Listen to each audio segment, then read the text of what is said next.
IE Stakeholders presents Interview with the Members. And now, with your host, Dr. Michelle Lewis. Hey everybody, Dr. Michelle Lewis here. We are on our third episode for this podcast. Today, we have the pleasure of interviewing John and Letty with Code Blue CPR. Welcome. Thank you. Thank you. Welcome. I'm so glad that you're here. I know that in the very beginning when we first started IE Stakeholders, I had approached both of you to become members of IE Stakeholders, and it took you a minute, but Yes. you managed to figure it out and join us, and I'm so glad you did. Even though during that time that you weren't members, I was still promoting your business because I think that what you have to offer to the community is super important. So I wanted to make sure that people knew about you. So kind of give me an idea. How long have you guys been doing CPR training? For myself, John, been teaching since 1988. Wow, that's a while. And Letty? Well, with our business, about 8 years. About 8 years? Mm-hmm. Yeah. And what sparked your interest in doing CPR training? I mean, was there a medical background in the past? Has it been something that you were just totally passionate about? What sparked your interest to get started in this? For me, it was when I first did my EMT program back in '85. Okay. And it just spiraled from there. Yeah. My instructor asked me to come back to help Yeah. doctor, and then I got hired on, and I taught for 10 years at Rancho Santiago to come in and teach skills for EMT program. Uh-huh. And then through fire, it just took off from there. So were you in the fire department? I've been in fire for 3 different departments for the last 35 years. Wow. So you've seen some things, experienced some things, done some things. Just a little. Just a little bit. What about you, Letty? What sparked your interest to get this? Was it John that sparked your interest? Actually, after hearing all of the stories over the years, we've been together 25 years. Oh, okay. And me as an exercise physiologist, it just naturally was intriguing to me. I'm already a health and wellness educator. I teach in the school district, so it was natural for me to be an instructor, a CPR instructor. So I did take his EMT course back when I was in college years ago, and it was really a lot of fun. Him being my instructor. Yeah. So So really he sparked enjoyed your it. interest. For sure. Yeah. Not just in CPR, but he sparked Right. your interest. Yes. Yeah. And that sometimes is a benefit, especially when you're working together, because if you didn't get along, that would be all bad. Yeah. Yeah, it'd be, oh, you're not breathing? Well,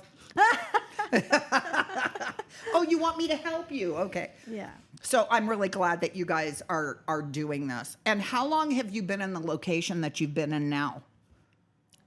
2.5 years? About 2.5 yes. years? Yeah, and Yes. it's working well for you? Absolutely. So far, yeah? We love working here, and it allows us to be able to use the other facilities within this facility to teach multiple courses. Yeah. So it gives us a lot of flexibility. Absolutely. And it's great for the students as well. Yeah. How many students do you usually have on average during the week? I would say somewhere between 4 and sometimes up to 8 students in a week between the two of us. And John, do you hone in on specific locations to try and get students? Are you honing in with medical facilities or specific doctors or anything like that? All of that. So All of that in a bag of chips. Yes. So we're looking mainly hospitals, nursing programs, EMT programs, and mainly we're here to provide the service for most students or returning students that their schedule conflicts with if they have a department or an agency that they work for where they can't meet the times lines that are set for them to come in to recertify. So they'll come out and reach to us. Yeah. And that's huge. That's huge. Yeah. We work around our students' schedules, which is not something that is normal within the CPR community. Yeah. So instead of the students waiting for a time to open up for a company, You open up for them. Exactly. Yeah. So they really love that. And a lot of times they end up in a one-on-one with the instructor or a small setting versus a large class setting where, maybe they're not getting their questions answered. So we find that a lot of students tell us that they appreciate the comprehensiveness of the course and their ability to actually pick up the skills and understand what they're learning versus Right. just getting pushed right through the class. Right. Are you finding that some of your students are coming from, say, law enforcement or daycare facilities or, even school districts for that matter? It's varied widely. So yes, on top of the healthcare industry, we get Boy Scouts, Girl Scouts, Oh, that's amazing. lifeguards. Yes, a lot of construction companies seek us out because they like the convenience of us traveling out to them. Yeah. And we provide that Right. travel complimentary. I saw a video not too long ago of a guy that was, I want to say he was up in an electrical pole or something and got electrocuted or something. And he was like hanging upside down and another employee was on the pole on the other side holding him up and giving him mouth to mouth. And so I'm sure that for some bigger companies like Edison or major tree trimming companies or so on would probably benefit from this as well. Yes, they would. Yeah. I think I know what photo you're talking about. I think that was back in 1946. It looked like a newer one, but it could possibly have been colorized or something. I think it was colorized. But I was just in awe over the fact that this guy is like dangling upside down and another guy is holding him up and giving him mouth to mouth. I mean, obviously chest compressions can't be done in that kind of a situation, but Right. Giving mouth to mouth and making sure that he's getting some sort of air is huge until they can get him down and give him proper CPR and life sustaining treatments. Yes. Yeah, so, it changed to, it used to be airway, breathing, compressions, and now it's compressions is king because you want to circulate that oxygenated blood to the whole body. Yeah. Yeah. But really what that entails is that we are OSHA compliant with the Okay, American Heart that's good to know. Association. So Yeah. this actually helps companies keep those insurance costs down. Yeah. So Yeah. providing that service is important. Right. And so, John, where do you see Code Blue CPR? Where do you see the company at in like 5 to 10 years? What are your goals and dreams? Right now, what we're seeing is an increase. We're increasing our business by about 33% per year annually for the last 4 years consecutive. And so we're seeing more of a growth, and are going to have to eventually find a larger location. And I do want to start a second location or a third location within 5 years. Oh, within the awesome. surrounding areas. Awesome. Very cool. And then- So you said you've been in business that Code Blue has been around for about 2.5 years. So did No, you no, no. Actually, start 8 years. 8 Yeah. years? 8 years. So Here did to- COVID affect you guys at all? Actually, with COVID, our business increased. Really? Yeah. Yeah. Wow. The first month that everything closed down in March, That was scary. that Yeah. was a huge drop for us. Yeah. But after March, it Exploded. It exponentially grew because they were hiring so many healthcare providers. Yeah. And as you know, building more hospitals and so forth. So it just grew exponentially. That's so Yeah. cool. That's so Yes, cool. yes. Very cool. Awesome. And so during your time that you've been doing this, what have been your strengths and your struggles that you have experienced? The struggles of Is that a hard one to answer? yeah, it kind of is. Without going into detail. On the surface. Yes. The strengths have been when I bring my programs to the students, and when they come in, they get more of a hands-on with real-world experiences from the times I've had in the field and as a medic in the past, and the equipment that they have to play with.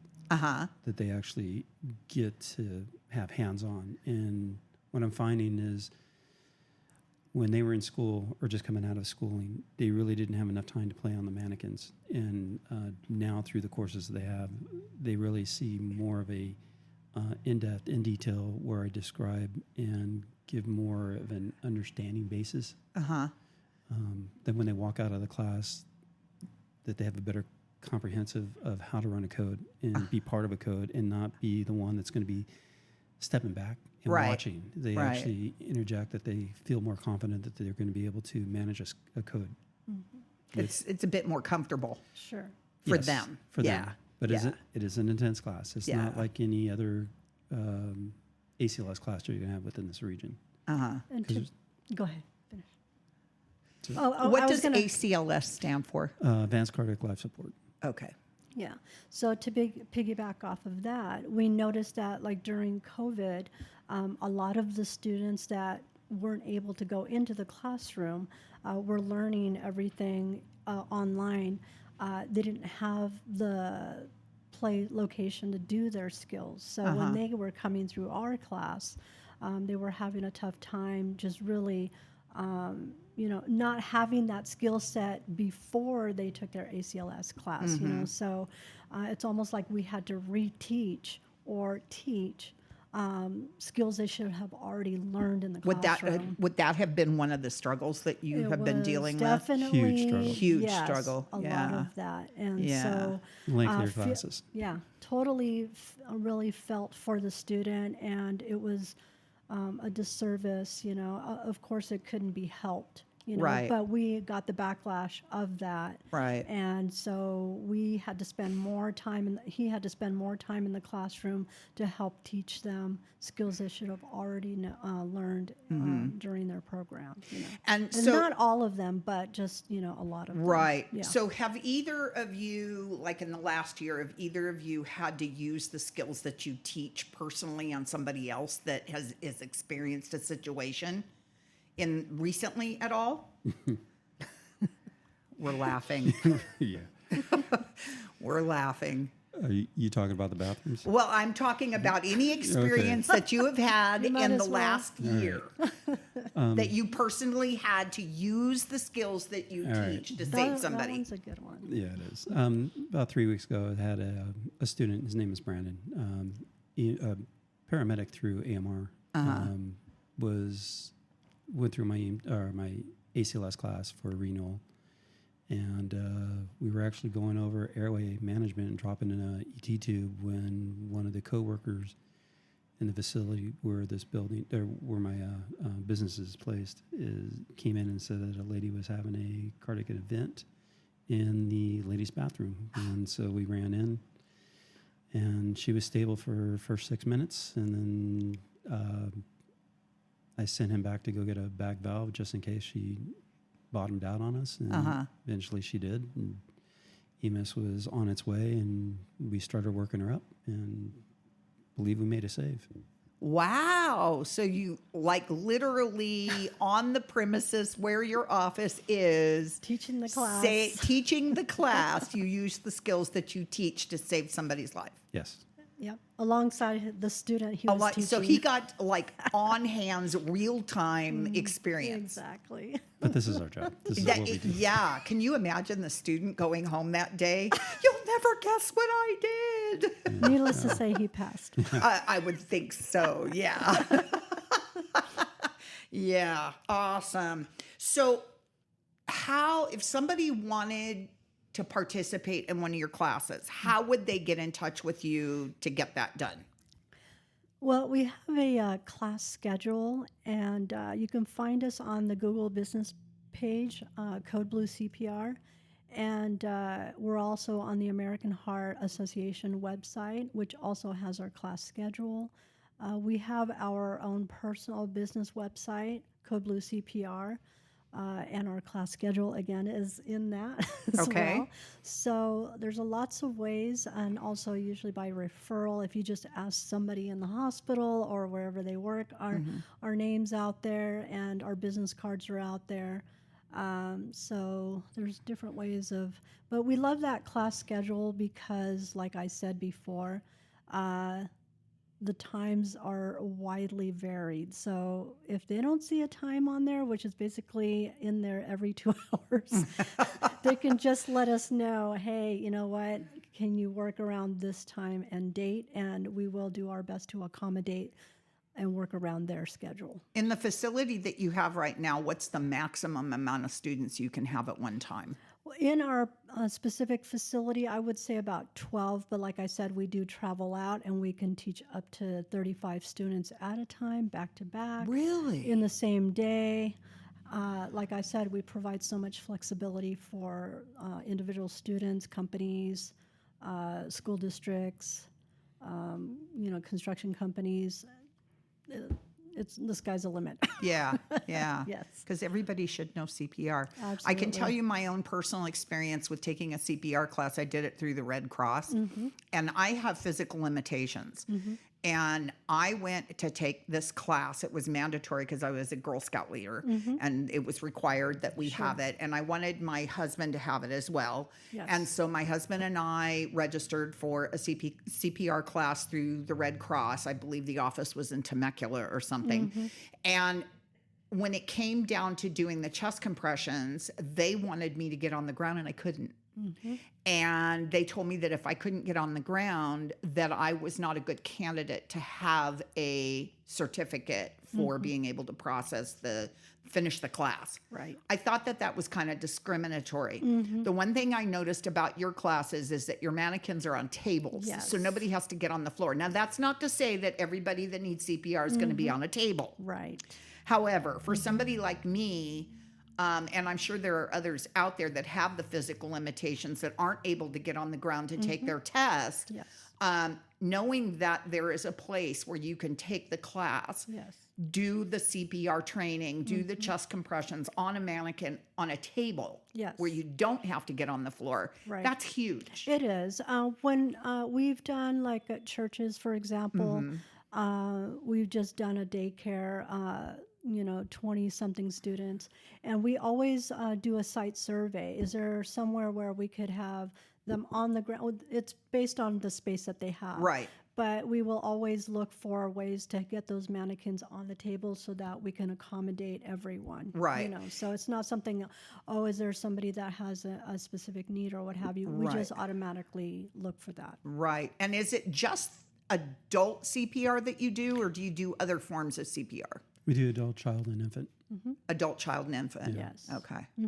Okay. That's good to know because I know that there's a lot of daycare centers out there that have to be certified. Yes. And a lot of times it's hard to find a place where you can get the infant, child Sure. CPR classes. And I know that when you become foster parents, you have to have it as well. Yes. Absolutely. Yeah. Yes. Yeah. So we do. We teach first aid, CPR.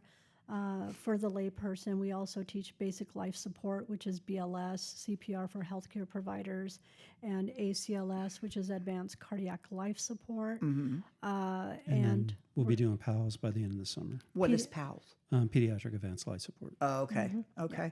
Have you ever been asked if you do training for CPR on dogs and cats?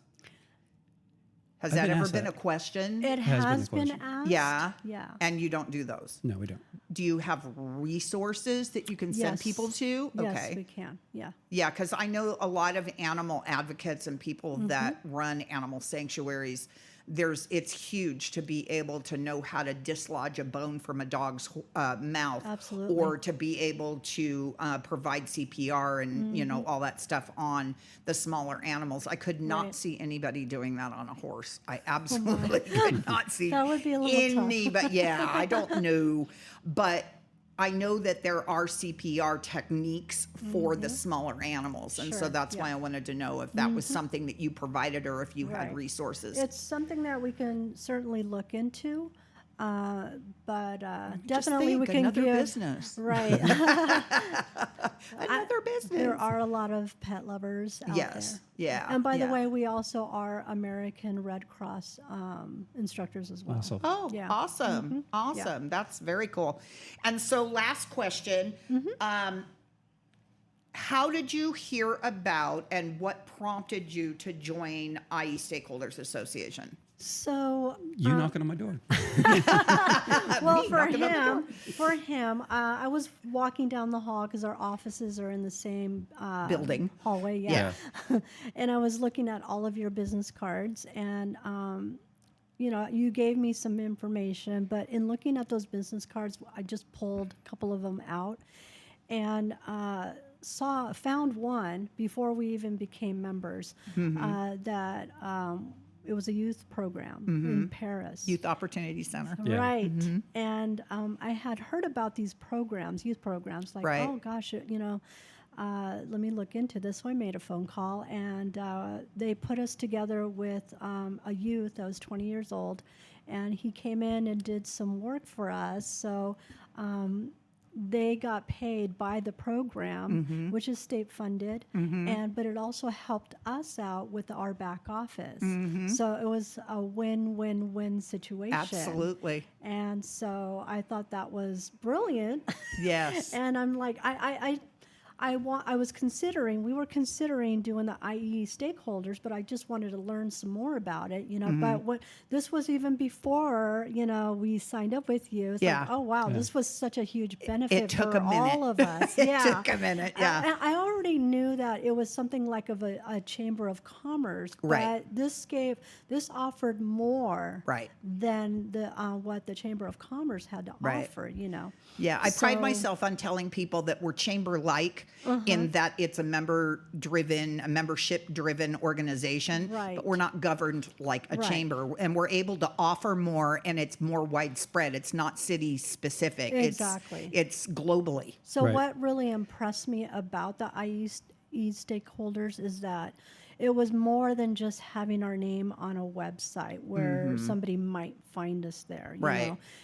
It was that communication between you and other companies on a nonstop basis. Yeah, nonstop. Because I'm one of those people that like to connect Right. people. Right. Companies or whenever there's an opportunity, I jump on it.